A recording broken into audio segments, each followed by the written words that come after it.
Hello everybody, my name is Shorter2.5 and welcome back to yet another exciting chapter of Dragon Ball Super What If, Haru of the Stars. Last time, Goku Black was defeated by Trunks and he saved his future, and this time it was erased, except the urn was erased.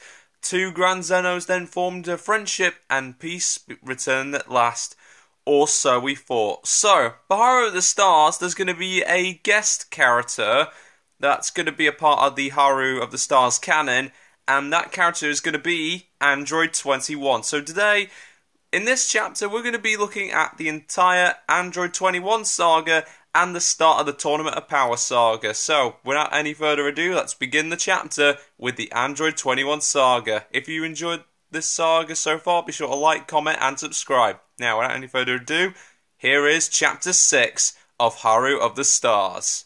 Peace was once again restored after the battle with Goku Black and Zamasu, but suddenly, far across the world, strange waves hit the Earth, and all the fighters from Earth were out cold suddenly.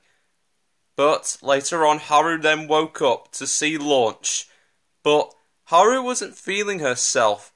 She wasn't talking, nor anything. It was like someone else was talking to Launch. But then, just as things were about to get really weird, a female showed up at Kame House saying that she needed help.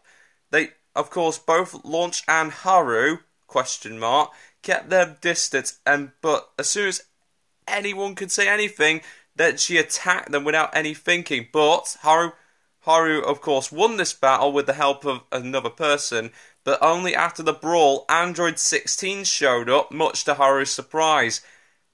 He's alive?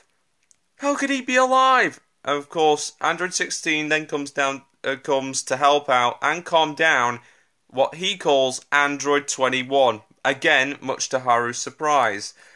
So, 16, after a bit of time to get used to another soul in her body with Haru, 16 explains that Android 21's being is being fractured with two personas, one good who wants to help and one evil who wants to eat. Haru agrees to help with the help of her artificial soul inside of her, and after the conversation and of course the information, Android 17 and 18 showed up as well. 17, who recognised Haru, replied with, "Long time no see, dummy."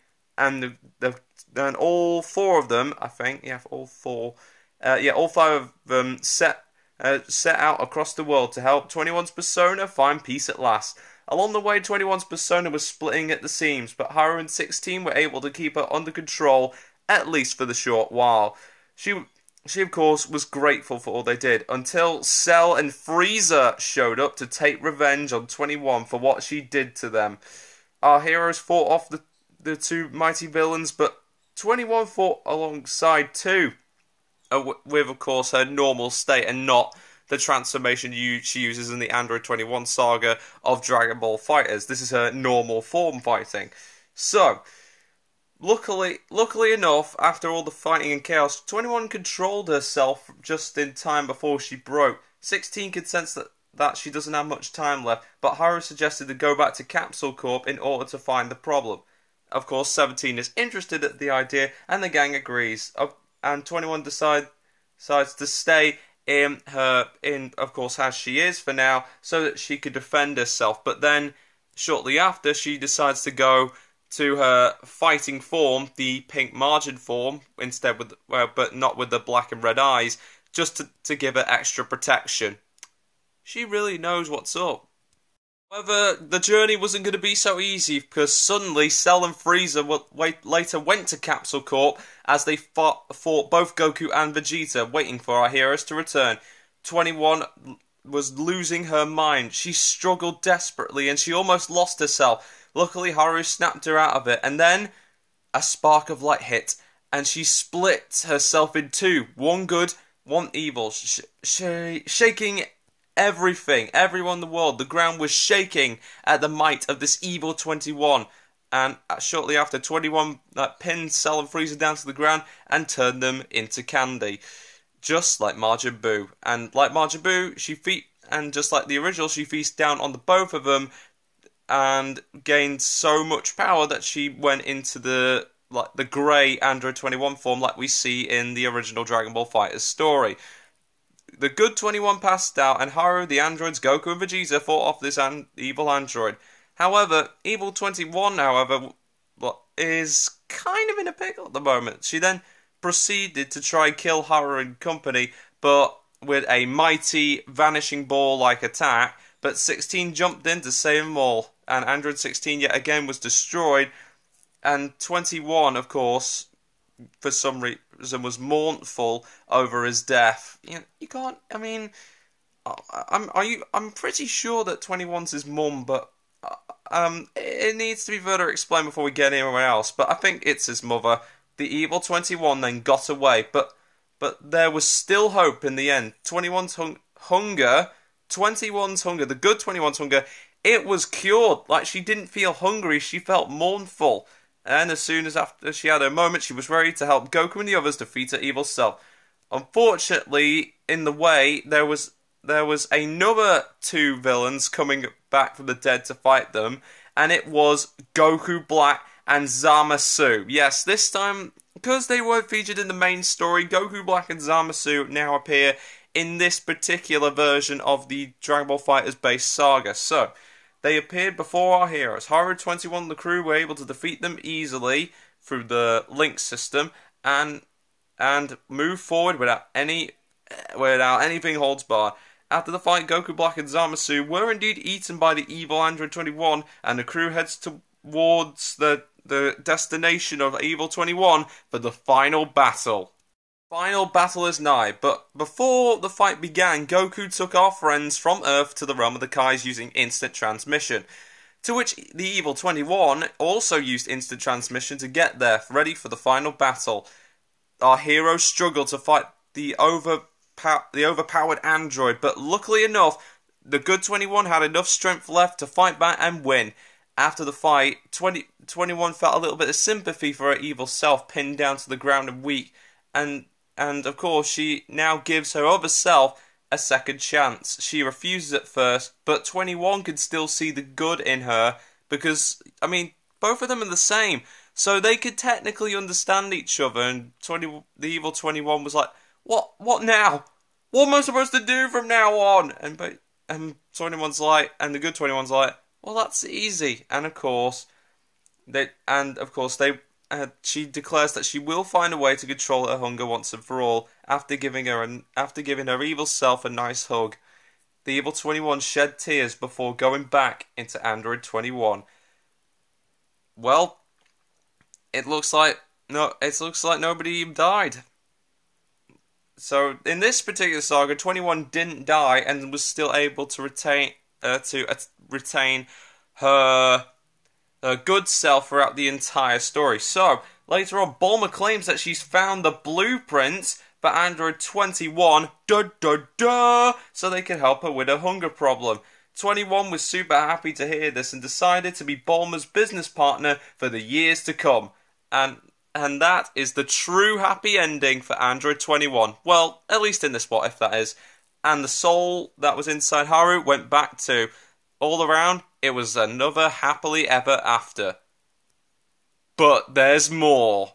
Shortly after the battle with Android 21, and after she got settled in Capsule Core, with the absence of Bulma being pregnant at the time, the Grand Priest and the Grand Minister, now in the dub apparently, announces the Grand Tournament of Power, in which Goku said, Zeno, hey Zeno, can we do the tournament please? So Haru of course came to watch the Zen exhibition match for experience, for she's going to need it if she is being selected for the Tournament of Power. Ultimately, Bergamo, Lavender and Basil from Universe 9 were defeated by the same group. With the cost of Goku being painted as the villain by Bergamo. So Haru tried to say something, but of course was stopped instantly by the Pride Trooper Topo, who appeared to fight Goku all the way from Universe 11 to show Universe 7 once and for all the true power of justice. Haru then jumped into the fight just as soon as the Grand Priest was going to stop, and this is where the Grand Minister was a little curious. She was like, Explain yourself. What is the meaning of this? To which Haru catches her breath and replies, it's hatred like this it's hatred like this that could put all of existence at risk. It goes against everything we believe in. This man has saved your multiverse countless times and you don't even know it. Master Gowasu, need I say more? If there is to be a tournament, which thanks to Goku there will be, what I would like is to have an all-out battle with a pat on the back at the end of the day. The universe doesn't have to be split into 12 universes forever when we can help one another. I'm really sorry, Grand Zeno. Please forgive me, sire. The gods and the two Grand Zenos, even the Grand Minister was in fact moved by Haru's little speech, and so Grand Zeno had a little idea. Hey, I got an idea, see? Yeah, both Zenos had a grand idea, yeah. That's what I did too. So, of course, they whispered it all to the Grand Minister, to which he announced the tournament rules. So the tournament power rules were in place, and thanks to Haru, the Grand Minister includes this into the tournament for a little change. There was going to be a little change, but this is the big change that the Grand Minister now announces. As a inclusion, all the universes that lost in the Tournament of Power are to be erased at the very end. Of course, shocking everyone, and just like, the end of the tournament? That means if everybody loses in the tournament, we'll all be erased all at the same time. Oh no! But of course, this was a mercy given, and the Grand Minister even says this to Universe 9 Supreme Kai.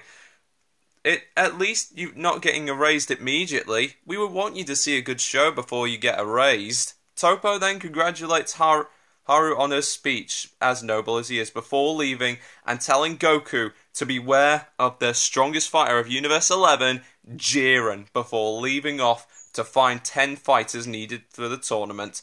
So, 10 fighters are needed to compete, and time was running out. Can they find them all? Well, let's get to it, shall we? Meanwhile, while Goku was finding fighters for the tournament, Haru started training right away after Goku said he and his friends will find fighters on their own. Launch tells Haru that the best place to train would be near Tien's dojo in a dark forest. While in the forest, a weary traveller who comes to Haru and says, "He who enters the forest will also enter the past." She continued to walk into the spooky place, very aware of the old man's warning, but then she felt her clothes getting heavy, and she looked by a nearby puddle, holding her clothes up the entire time, to find out that the forest's effect have turned her into a little girl again. She stumbled on her skirt and was so confused, but then creatures from the woods came out to play, scaring Haru, who was defenseless and alone. All she could do was weep and brace herself for what happens in her miniature state. But then something flashed in her mind. She thought back to what she had said during the Zen exhibition match for the Tournament of Power, and so her tears were wiped off her face as she got back up and had enough courage to power up and cause a flash of light which caused the shadow creatures to vanish. Haru had proved herself worthy and declared that she will get stronger for her universe, releasing everything, a blast of pure-hearted energy, breaking the curse of the forest. And wow. It's just wow. And now that she's back to normal, Haru was then greeted by the traveller, who thanked her. My fellow ancestors often feared at this forest. They never really had the courage, but you did. I thank you. I thank you very much. And of course, Haru's training was complete and was ready to head back to Capsule Corp. When she returned to Capsule Corp, Goku was amazed to see Haru's new level of power. Even Vegeta smirked at this too, and he even goes so far as like, "Hey kid, your power's really amazing. If I was a different person back then, I would have been sick of it." To which Haru also blushes at the fact. Yeah, I guess Vegeta has now found respect for Haru. That's good. So, Krillin also revealed that that while trying to recruit Tien also told him that Haru was the best choice, saying that since Tien noticed, now here's the thing, I'm not like Masako X's Tournament of Power saga, I'm not like downgrading Tien Shinhan, I'm just saying that Tien is a kind person giving the role to Haru, simply because it's Launch's daughter. This of course hits Haru's mind in the head as she blushes. The tension rises as we also find out that Boo was asleep again, until Goku had the amazing idea to invite Frieza to the tournament, shocking absolute everyone, even flipping Haru. Despite this plan, and because Beerus was getting so impatient, he's like, who cares? The tournament is starting! Universe is going to be erased! Find Frieza, now! Haru, Krillin, and 18 were then tasked to bring Android 17 to Capsule Corp in time, much to Haru's surprise. After meeting Krillin's family and leaving Goten and Trunks with the island, Android 17 gives Haru a welcome by saying, "Long time no see, Haru. You've grown." Haru was surprised about his sudden change of tone, to which Haru replies, "You too, dummy." And of course Android 17 snickered at this for old time's sake. They all return with 17, Kim and Piccolo a handshake, and Frieza, much to Haru's surprise, Frieza congratulates Haru on her evolution. And of course this is quite odd for someone like Frieza, but then his response was a simple little, "So you acquired such a magnificent level of power. You really have grown, haven't you, for a human? I would expect more from Goku and Vegeta, but you've come far. For that, if you were a part of the Frieza Force, I would give you all command. I have to say, no, you would be a supreme commander if you were one of mine." Haru was honoured by this, but then refused the role. But of course, Beerus broke this conversation as all of Universe 7's fighters, Goku, Vegeta, Gohan, Piccolo, Haru, 17 and 18, Krillin, Master Roshi and Frieza head out to the world of the Void with promises of luck on their shoulders. And with that, that is the end of this chapter. Next time, we will be doing the Tournament of Power saga, and boy is it going to be big. So, if you enjoyed this video, be sure to like, comment and subscribe, and stay tuned for the next chapter. It's going to be the full battle. The Tournament of Power is next time on Dragon Ball Super What If, Haru of the Stars. See you later!